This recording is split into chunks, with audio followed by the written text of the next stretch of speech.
I'm gonna check out what you think about how to win GBB. Best recommendation ever. It's so true for every beatboxer. But you think they will share their secrets with us? Especially Darnie, who won the GBB 2 times. So easy. GBB is some kind of EDM festival with a bunch of bass enthusiasts waiting for the filth to drop. To the bass drop, do the dance.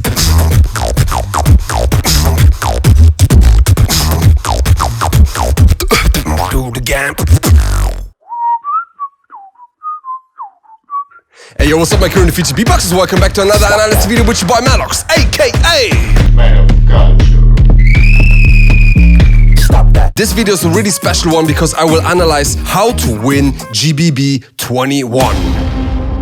Is it possible to predict it? Are there certain rules to win? All these kind of things in this video. But before I gonna share my opinion, I'm gonna check out what you think about how to win GBB in the comment section. But first, subscribe to my channel. Let's go. Let's read some comments. Elise Kafka said, Step 1, be Codfish. Step 2, make sure Napom is judging. I mean, Codfish is a good beatboxer and Napom is a great judge, so yeah, maybe. Okay, these step jokes seem to be a running gag. Step 1, be D-Lo, okay? I'm not D-Lo. Step 2, look at the crowd, boy. Look at the crowd, boy. Step 3, win. Is it really that easy? Anderson Bart said, ask Napom, Codfish, D-Lo, Kenny Urban, Gene Shinozaki, Darnie, and Skiller. Yeah, I mean, yeah, cool. But you think they will share their secrets with us? Especially Darnie, who won the GBB 2 times. So easy. Man of Culture. By completing judges' requirements in beatbox, I mean, give them what they want from you in beatboxing. The common thing, I think, is versatility. Tell me, am I right or wrong? I mean, you're not wrong, but there's more about it, I guess. Anyways. Man of Culture. 7 Beatbox said, I think you should ask this question to Collapse after this GBB. Haha, some nice predictions here. Yeah, Collapse is really strong, man. Assume that you are in the bathroom when on stage. Best recommendation ever. Man of Culture. It's so true for every beatboxer. I'm so good in the bathroom. I kill it there. I'm like, oh my gosh, so confident. All the beats are crazy. So much bass, so much flow. But then when I'm on stage, I'm like, didn't work out really well. Oh, the next one is fun. Be Chung Bao in making a wild card. Check. Be Codfish if you go first. Check. Be D-Lo if you go second. Check. Perform like Azel. Check. Congrats, you are the winner. Did I actually see Azel ever performing live on stage in front of me? I don't think so. Azel, where you at? Man of Culture. Satsa said, have a sick snare. Yes, that's it. Done. Video out. I wish it would be that easy. No, it's not. Sorry, bro. Man of Culture. Lo-Fi said, learn throat bass, improve basic sounds, and learn singing. That's it, you're good to go. It's actually not that far away from what I will recommend to you. So you know what?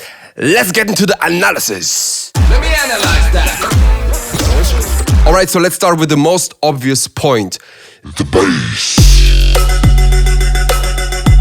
GBB is some kind of EDM festival with a bunch of bass enthusiasts waiting for the filth to drop.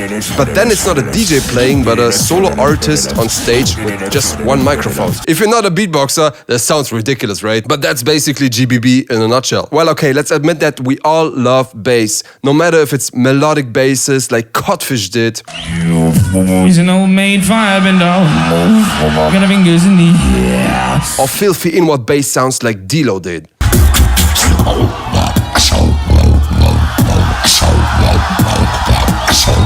If it hits hard on stage, you probably will have success. And no, it's not only the big names crushing it with bass. Let's look at Thomas Sacre, for example. He was a no-name when he entered the stage in 2019 at GBB. But in his elimination, he showed some bass lines no one ever heard before, and he convinced the judges right away. Hey, Thomas.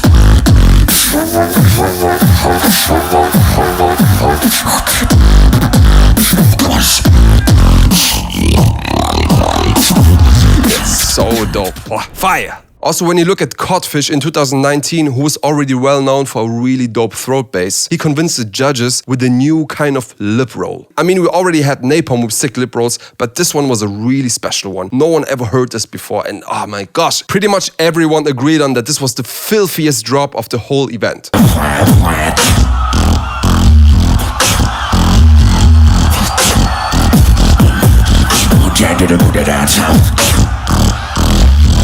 Do you also agree with it? Let me know in the comments what was your favorite drop of GBB 2019. But if you think now, but Madox, that was just GBB 19, you can't always win with bass. Well, 2019 it was D-Low, crazy inward bass.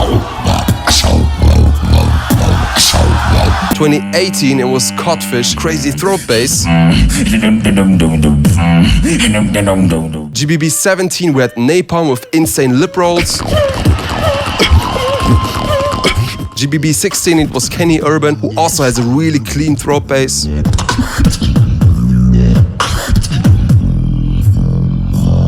And GBB 15 it was Gene with some dope lip bass.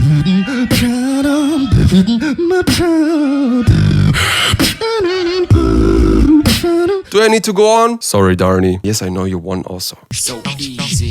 So no matter what you do, if you want to win GBB, you need to be able to kill it with at least one bass sound. And not only be good in it, but be the best one in it. I don't think you need to invent a new bass sound. Like for example, Codfish didn't invent the throat bass, but he brought this bass line to a new level. It sounded really full and he had full control over it. So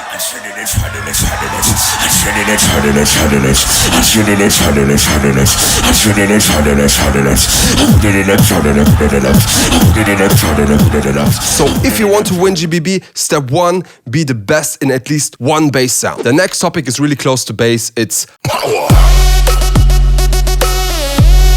From a musician's perspective, it's such a weird skill, but as a beatboxer, it's important to be loud. Imagine a guitarist would brag about, yo, I can play the strings super loud, dude.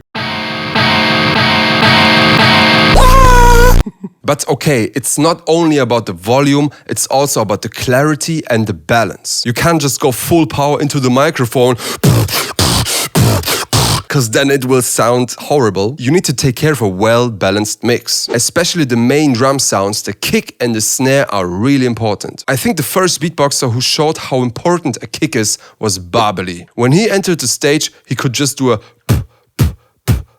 normal house beat, but his kick was so full, the whole room was shaking. It was enough to entertain the crowd.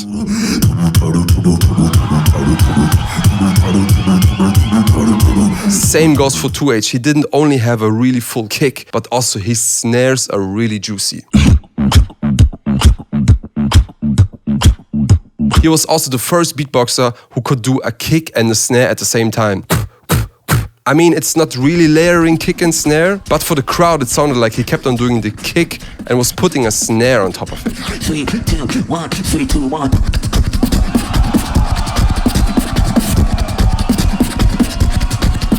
If you do that on online events such as on Discord, or you do it on smaller events where you don't have a big sound system, it might be not the most important thing, but on GBB, on a huge sound system with a big crowd, up to 5,000 people I think this year, a strong kick and snare can make the difference. Trust me. But not only a powerful kick and snare are important, at the end all of your sounds have to be well balanced and clear. Look at it like this. If you listen to a produced EDM track, especially if it's a big room or house beat, the kick is the sound that is sitting in the front. On the same level you have the snare, and then right behind you have the bass. So these three sounds are the most important and need to be powerful on the microphone. So if you're practicing your beats, check yourself if your kick and your snare are sitting in the front of your mix. Of course, if you're going to GBB performing on stage, you will have the best sound engineer that you can have for beatboxing in the world. That is Sinjo. Shout out to Sinjo. But at the end of the day, what he really does is not mixing your sound, but mastering your sound. He can't take care of each single sound. He just provides you a dope setup of EQing, compression, saturation, whatever. But you are the person who takes care of volume, frequencies, and balance. That started to be really technical. Let's move on to the next topic, which is my most favorite one, composition. Sounds like a boring topic only classical musicians talk about. But yes, it's really important to have success at GBB. Especially composition started to be really important since we saw great songwriters like Gene Shinozaki, Slizzer, but everything was not enough for you. Codfish, He's an old maid firebender. D-Lo,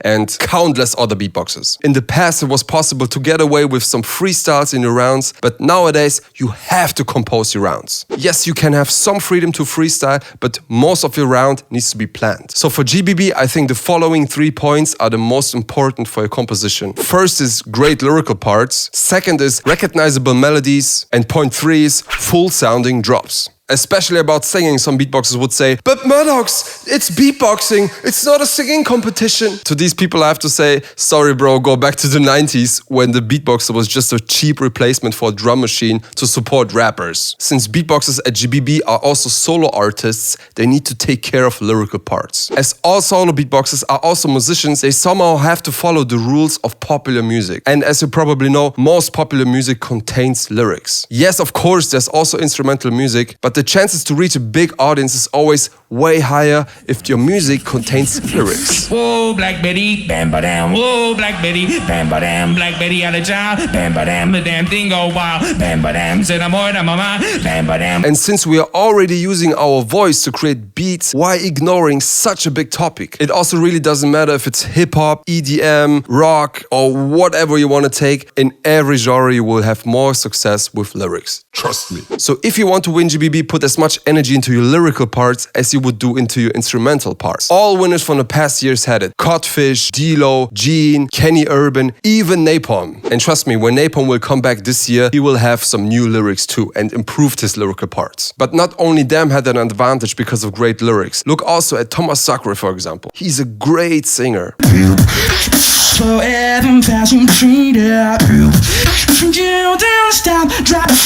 Or MB14, his focus is on singing, and last year at least he won the elimination, which is already really hard.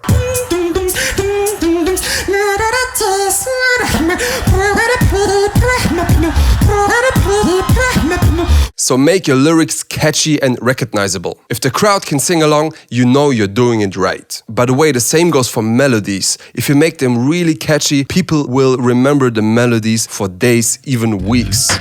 Like everyone, I can't place myself into this jigsaw puzzle. And I mean, at the end, this is the most important, that people will remember your name and your music after GBB. Alright, so we already covered the bass, power, and composition. Let's go on to special tricks.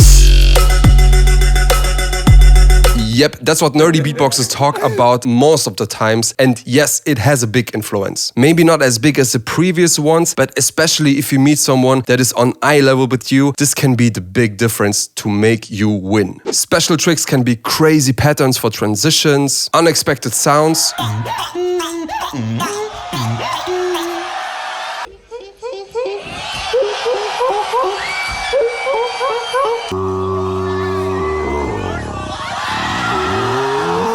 or outstanding performance elements.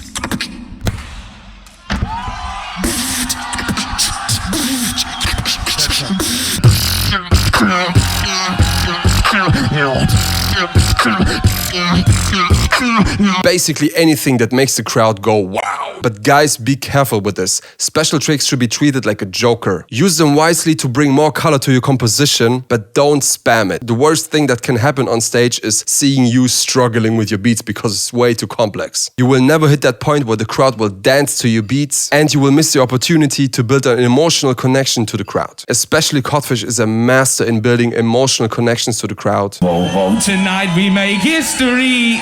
Oh, in Switzerland, oh, with our friend Pepuni. Also try to count how often D-Lo made the crowd dance in his rounds. Body get bumped,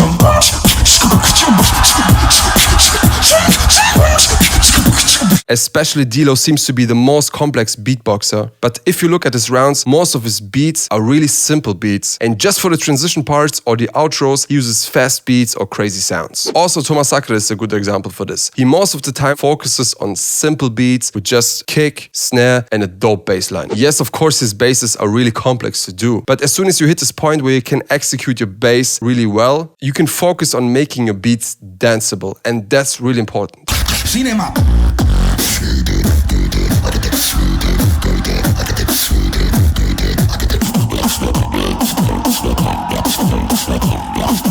But Thomas Sacre is also a good example for not being too technical, and that was one point why he lost against Dilo. When you look at the final round between Dilo and Thomas Sacre was on a different level with technical beats. So Dilo had an easy time to answer on this.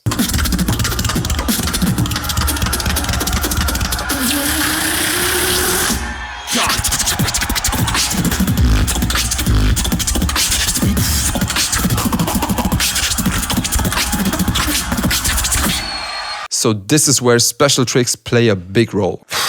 Yo, that was a lot of information. Is there something else? Yeah, one point I was missing. Stage presence.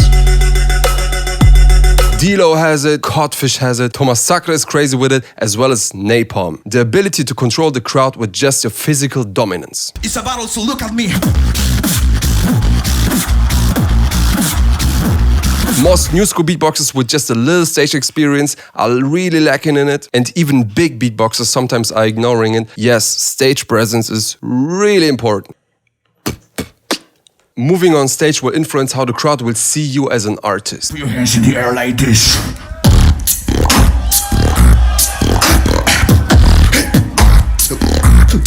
Synchronized movements to your beats, using the whole stage, and eye contact to the crowd will show confidence and will make it more entertaining to watch and listen. When it comes to visuals on beatbox battles, it's actually pretty lame, right? There's no big light shows on battles. There's no VJ who would do animations on the LED screen behind you. So you are the only one who needs to make sure that the crowd keeps watching you. Looking at great examples, Thomas Sacre was someone who really amazed me with stage presence. In parts like this,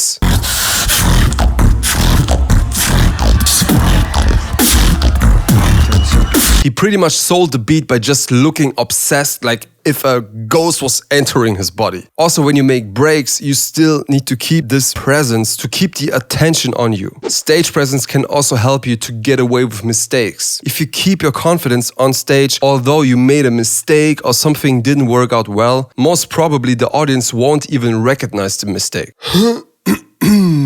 I think also in this, although Dilo didn't make a lot of mistakes, but because of his confidence, he's selling his beats so well. It doesn't really matter what kind of drop he does, because he's so confident while he performs it, the crowd is always freaking out.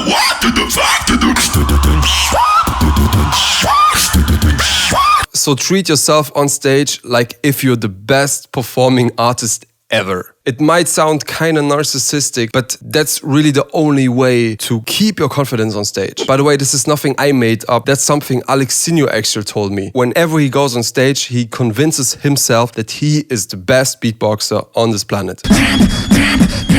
Come to hypnotize when the vibrate.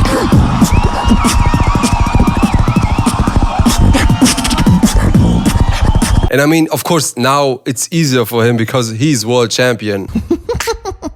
But he needed to deserve this title before. Already back then, he was entering the stage with this mindset that he's the best. So how can you practice this? Well, there's no other way than just entering every battle that you can find, perform in front of as many people as possible, take every gig you can, and practice being confident on stage. Sell whatever you do, and even if you do mistakes, sell it as if this is part of the show. All right, so conclusion. So these are my 5 most important topics to be able to win GBB. Yes, of course, there's stuff like originality, technicality, all these kind of terms you probably heard a lot, but all these terms are just tools that you can implement into your style if it fits. Let's look at Codfish. He didn't really reinvent beatbox sounds, but he was using great composition, he mastered his bass sounds, he had an amazing stage presence, and if it was necessary, he also could do some special tricks, like for example against Madox.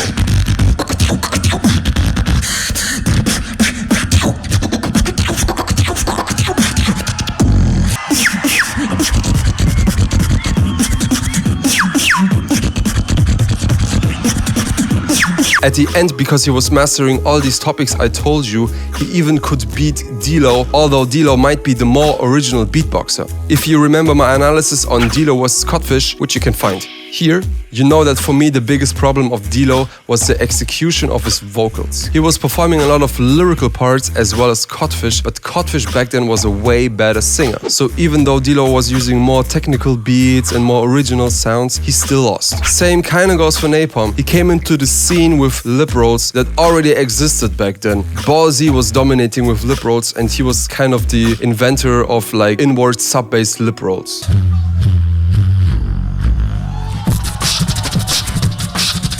Maybe not the inventor, but he was the first one who was big with it on stage. You never know who was the real inventor, right? But what was amazing about Napom was that he was dominating with the sound. He was way more powerful with the sound.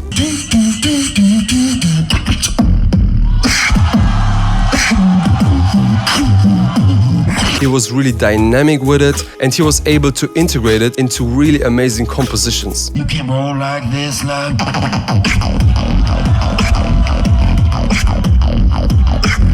So at the end of the day, no one really cared that he used a sound that someone else did before. So keep in mind, it's not about what you use, but how you use it. If you have a new sound, but you don't execute it well, no one will care about originality. On the other hand, even this year at GBB 21, if you enter the stage and you will have the best lip roll on this planet, everyone will be amazed. Trust me. Same goes for any other sound. Even if you're just using throat bass, if you're really good in it and you integrate it into amazing compositions, everyone will freak out. Same goes for really complex techniques or outstanding sounds that might be not really useful for powerful beats. Yes, it can add a lot of dynamics to your beats, but if you overuse it, chances are really high that you will lose this round. So to all the competitors this year, to all the fans that will watch GBB live or online, I hope this video was helpful. So now, Go home and practice. alright, that's it for this video. Quick and easy. If you enjoy my content, please like the video, subscribe to my channel and hit the notification bell. Thanks for watching. Hope to see you soon.